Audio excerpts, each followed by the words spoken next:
masikap sa mabuting gawa, di alintanag ang mga paninira.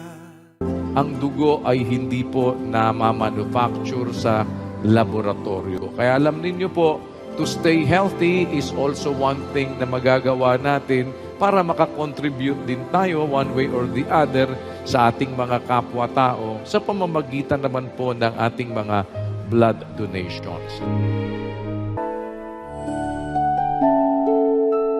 Ang Diyos ang gumagawa sa inyo, maging sa pagnanasa at sa paggawa ayon sa Kanyang mabuting kalooban. And that is where kailangan natin ng higit na tulong ng Diyos, ng Espiritu Santo, ng ating Panginoong Hesukristo. Tulong-tulong tayong mga magkakapatid, sama-sama tayo na sa tulong ng Diyos ay atin pong masundan ang halimbawang iniwan ng ating Panginoon.